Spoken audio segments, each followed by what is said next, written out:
ibu yang baru melahirkan biasanya suka ada masalah emosi ketika menangani bayi. Biasanya tuh Betul. kita bahasnya biasanya baby blues ya, Baby kena blues. tuh. Sampai kemudian nanti kalau yang paling parah, dia merasa ingin bunuh diri. Biasanya juga yang bikin baby blues gini, tekanan-tekanan ya dari sekitar. Ya nggak sih, tekanan dari ibu mertua misalnya, atau tekanan dari kakak ipar misalnya, atau saudara-saudara tentang bagaimana ibu yang perfect menurut mereka.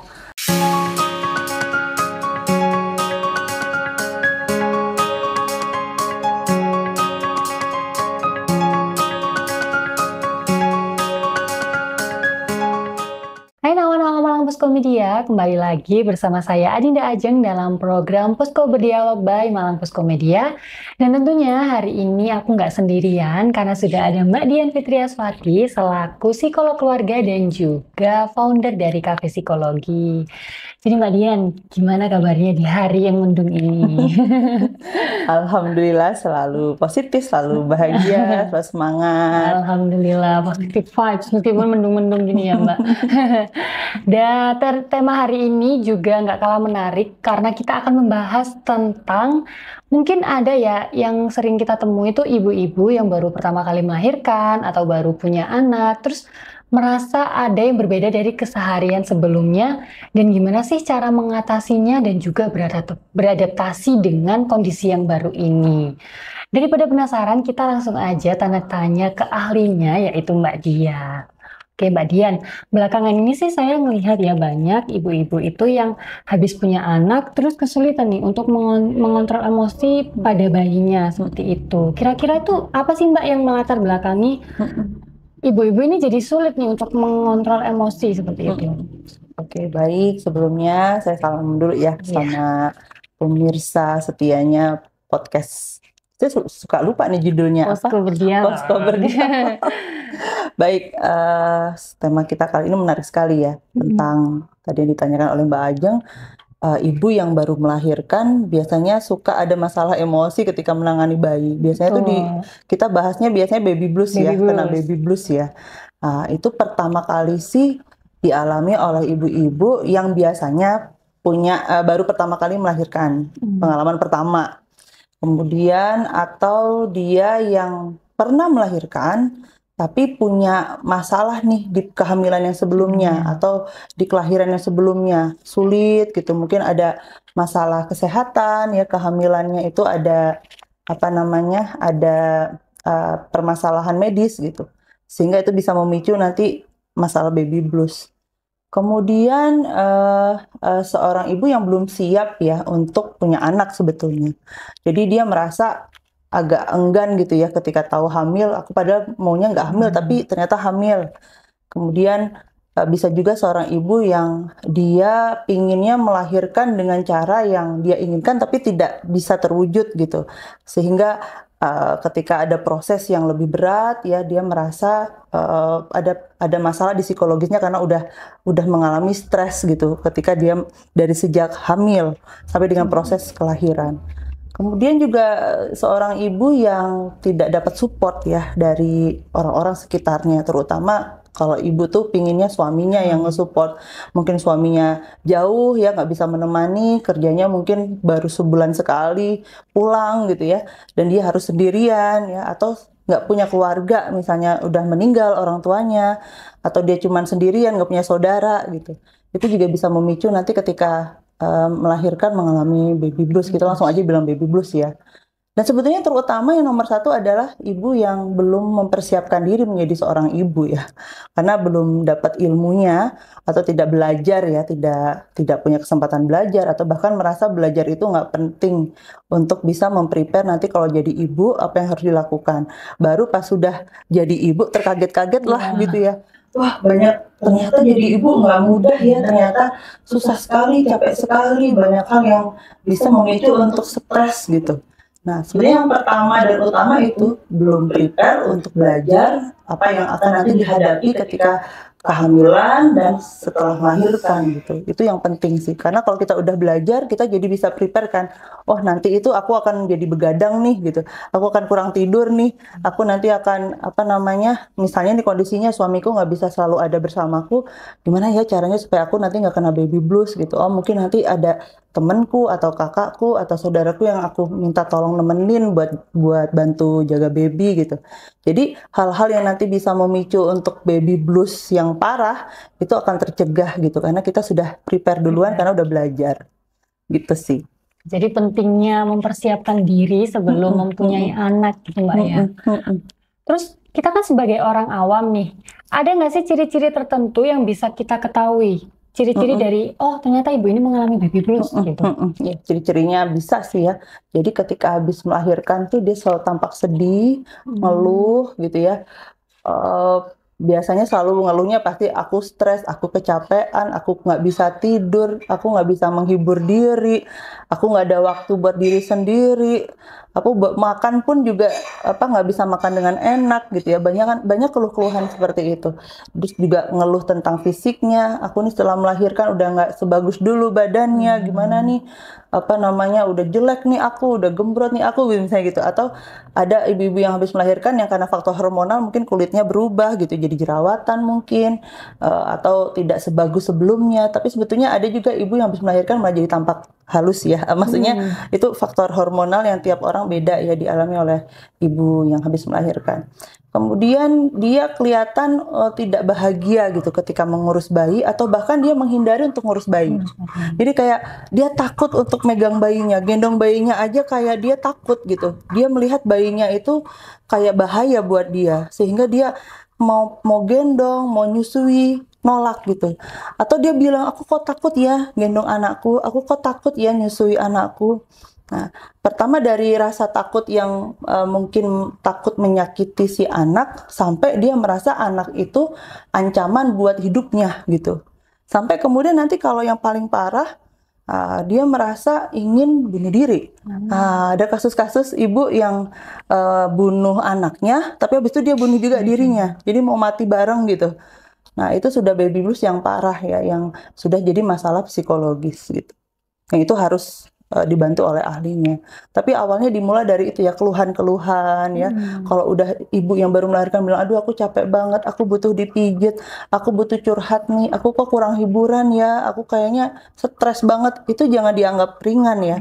Orang-orang terdekat, suami, keluarga, saudara, itu kalau udah ada keluhan itu harus ditemenin ya, atau enggak sekedar mendengarkan curhatannya, kemudian membuat dia lebih rileks atau lebih lega lagi pikirannya, atau bantu pijitin. Biasanya kalau ibu habis melahirkan tuh pinginnya dipijit sebetulnya ya.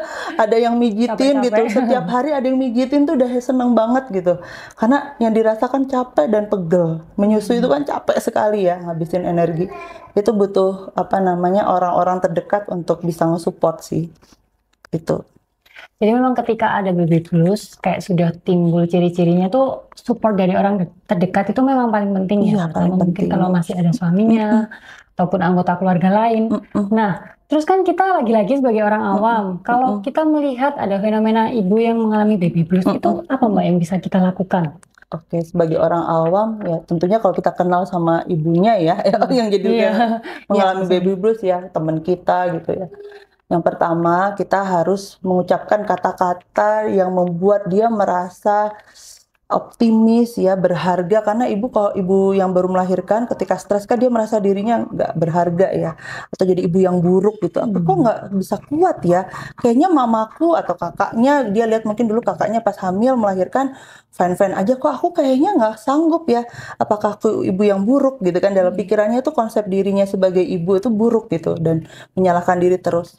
Jadi kita sering-sering memberikan dia kalimat bahwa kamu tuh hebat gitu, kamu tuh ibu yang hebat, ini prosesnya aja kok, kamu bisa, aku yakin kamu bisa melalui ini, semuanya pasti berat, mungkin yang kamu lihat sepertinya santai gitu, sebetulnya berat juga, cuman mungkin mereka bisa mengatasi rasa beratnya itu mungkin karena ada orang-orang yang mensupport dia gitu. Jadi kelihatannya sih bisa-bisa aja, padahal yang dirasakan ya sama aja kayak kamu gitu, berat juga, capek banget juga, stres juga gitu, cuman bisa diatasi. Jadi semangat terus, kalau ada apa-apa misalnya mau cerita, nggak apa-apa cerita gitu, jangan ragu untuk cari orang untuk tempat sharing sama jangan sampai kita nggak tahu cara menghibur diri, itu juga penting ya.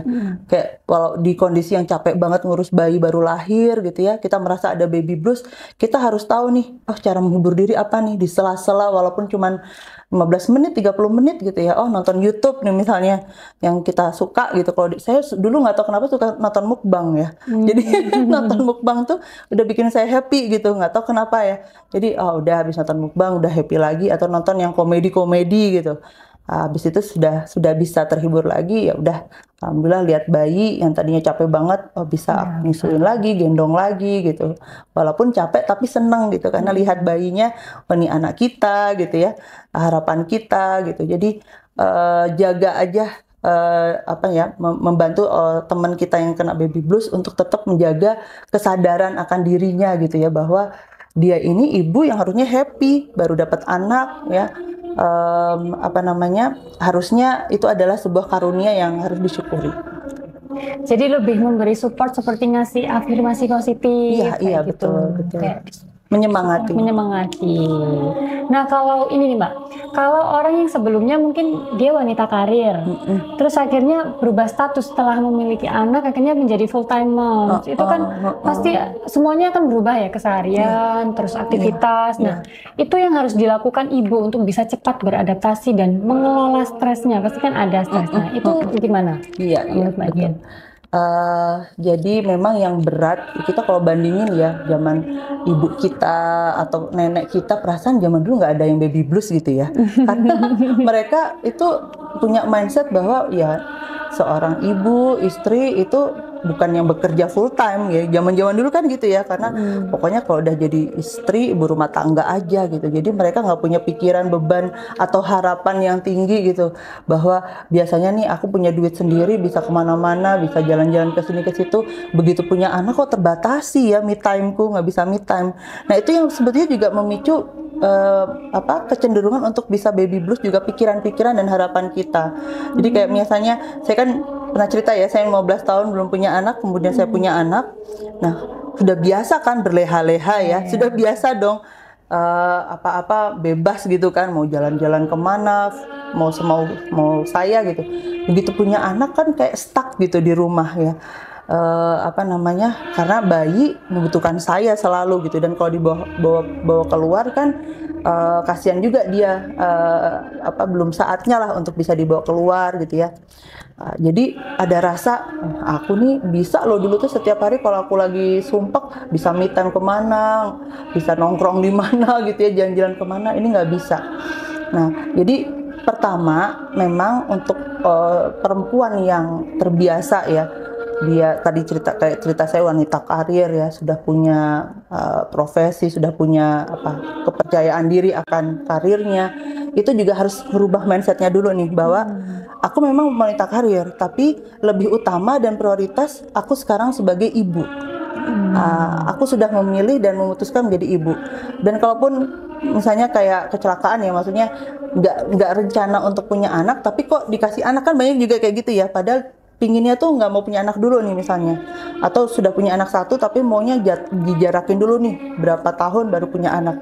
Nah tapi kecolongan. Nah, itu harus mindsetnya harus diteguhkan gitu, bahwa aku kalau mau jadi perempuan yang sejati gitu ya, mau jadi perempuan yang berkualitas, ketika aku sudah memutuskan berumah tangga dan aku sudah ditakdirkan Allah hamil, itu entah itu perencana atau tidak rencanaku, tapi Allah mengizinkan aku untuk hamil, berarti aku harus memprioritaskan peranku sebagai ibu. Sebagai wanita karir itu nomor kesekian gitu, karena yang utama adalah sekarang bagaimana aku mendidik anakku supaya jadi manusia yang hebat gitu, yang hebat di mata Allah gitu ya, yang hebat sejati, itu semuanya adalah di aku. Ketika nanti aku tidak bisa mendidik anakku dengan seperti yang dia butuhkan ya, dengan sempurna seperti yang dia butuhkan, nah nanti aku juga akan repot gitu. Nah, karena nanti ketika anakku tumbuh menjadi pribadi yang tidak baik, itu juga yang akan menyusahkan diriku sendiri. Oke Mbak Dian, ngomong-ngomong tentang kan ibu sebagai ibu muda yang baru mungkin, itu juga penting kita untuk istirahat dulu, me time mungkin, biar enggak yang kerasa stresnya banget. Nah, biasanya ibu juga breaknya milihnya main sosial media kayak scroll-scroll IG, TikTok atau apapun itu. Dan kira-kira sosial media ini juga mempengaruhi nggak Mbak ke kondisi emosional dari ibu itu sendiri? Iya, ini pertanyaan bagus banget ya. Ya tergantung apa yang sedang ditonton ya. Oh iya. Kalau nontonnya ditonton horor gitu ya, atau tentang ini juga, ini termasuk salah satu hal yang harus kita perhatikan untuk mencegah baby blues ya, untuk mensortir informasi-informasi yang masuk, termasuk dari sosial media yang kita tonton dan baca. Misalnya nonton tentang cerita kehamilan atau tentang cerita kelahiran yang menyedihkan, itu harus dihindari ya. Nah, karena saya waktu hamil saya pernah dapat informasi gitu, ada seorang ibu ya yang dia mewanti-wanti, jangan ke dokter X gitulah, ke dokter X ini jangan, gara-gara saya ke dokter X saya waktu sesar, jadi nggak tahu gimana anestesinya itu salah, jadi anestesinya itu nggak berfungsi, dia ketika disilat-silat itu dia ngerasain. Nah itu kan bikin kita yang lagi hamil waktu itu 8 bulan ya, baca itu kan aduh jadi stres gitu ya. Nah kayak gitu dihindarin gitu. Begitu juga ketika sudah lahir anak, ada informasi-informasi, nanti kamu menyusui susah loh, nanti apa namanya, anak itu biasanya gigit putingmu sampai mau apa bocel-bocel, bahkan mau sampai putus ya. Itu kan informasi-informasi yang negatif ya, yang bikin kita malah jadi tambah cemas dan takut. Nah kayak gitu-gitu disortir, dihindarin aja kalau udah ceritanya negatif. Misalnya dari sosmed ya nggak usah dibaca, atau kalau dari temen atau orang lain, biasanya itu ada temen atau saudara ya yang suka ceritain gitu, dia nggak sadar sedang menakut-nakuti nih. Nah, itu kita stop deh, jangan cerita yang negatif, aku butuh cerita yang positif-positif. Dan saya lakukan itu ya, sama ada salah satu saudara saya ketika dia sudah mulai itu, saya bilang, sorry iya aku lagi membangun nih pikiran positif, karena ini kan kehamilan pertama dan lain-lain. Tolong kalau nanti cerita, ngajak ceritanya yang happy-happy aja, yang bikin positif aja gitu. Kita sampaikan. Makanya penting juga sih ibu itu, seorang ibu baru itu bersikap asertif ya namanya kalau dalam bahasan psikologi itu, kita berani speak up gitu loh. Nah, biasanya yang cenderung kena baby blues juga yang dia kayak pasrah gitu ya, yang ketika apa namanya diinformasikan yang negatif, atau biasanya juga yang bikin baby blues gini, tekanan-tekanan ya dari sekitar. Ya nggak sih, tekanan dari ibu mertua misalnya, atau tekanan dari kakak ipar misalnya, atau saudara-saudara tentang bagaimana ibu yang perfect menurut mereka gitu. Seperti kita maunya anak itu nggak dikasih makan dulu ya, sebetulnya kalau dari medis tuh sampai dengan nanti empasi kan. Nah tapi ada ibu mertua yang ketika anaknya umur baru 2 bulan udah dikasih pisang gitu kan, udah dikerokin pisang, nggak apa-apa nih dulu kalau ibu nggak apa-apa, tapi ternyata ketika dikasih tanpa izin kita, anaknya langsung masuk UGD gitu kan.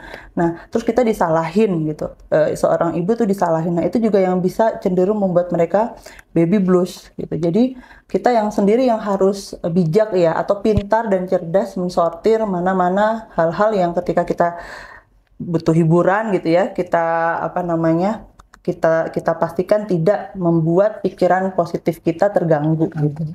Jangan sampai yang kita sudah belajar, misalnya sudah belajar nih gimana untuk menjadi ibu yang bahagia pasca melahirkan, udah belajar, udah kursus, ikut seminar, nah, tapi kita pas dapat informasi itu kita nggak sortir gitu. Kita sendiri yang harus menjaga mana-mana yang perlu kita apa konsumsi, mana yang enggak gitu. Baik dari medsos maupun orang ya, orang asli gitu. Itu juga tadi saya cerita itu kan tuh pengaruh banget tuh. Ketika dikunjungi teman, saudara, terus mereka cerita yang menakutkan ya. Aduh dulu tuh waktu aku hamil sesar itu, aduh sakit banget. Ada yang bilang sesar itu lebih menyakitkan dari normal. Terus ada yang bilang normal itu lebih menyakitkan dari sesar ya. Macam-macam, orang kan tergantung Allah kasihnya ya. Ada yang sesar 2 hari aja udah enakan, sehari aja sekarang katanya sih udah enakan ya. Masih eraks ya, ada eraks. Eraks itu kan yang paling canggih, tahu nggak? Oh belum hamil ya, belum. Maaf ya. Jadi eraks itu yang paling canggih, jadi udah nggak harus opname sampai 5 hari seminggu kayak dulu gitu. Pemulihannya cepat berarti. Sehari aja udah bisa berdiri, udah bisa jalan. Jadi memang kuncinya itu di diri ibu itu Iya. sendiri untuk mengontrol. Mm-mm. Tapi juga support orang lain juga penting. Iya, sangat seperti itu. penting support orang lain. Oke, terakhir Mbak Dian. Mungkin ada kata-kata yang ingin diberikan untuk para ibu yang sedang berjuang nih, membesarkan anaknya, anak pertamanya, ataupun yang lain-lain. Oke, baik. Ini seperti saya ingat ya apa yang saya butuhkan untuk saya dengar ketika dulu saya berproses juga dari hamil, melahirkan, dan pasca melahirkan. Jadi ibu-ibu semua yang hari ini sedang berjuang, lagi hamil, lagi mau melahirkan, atau yang baru melahirkan, ingat ya bahwa seberat apapun nanti yang Anda jalani, ingat bahwa itu sementara.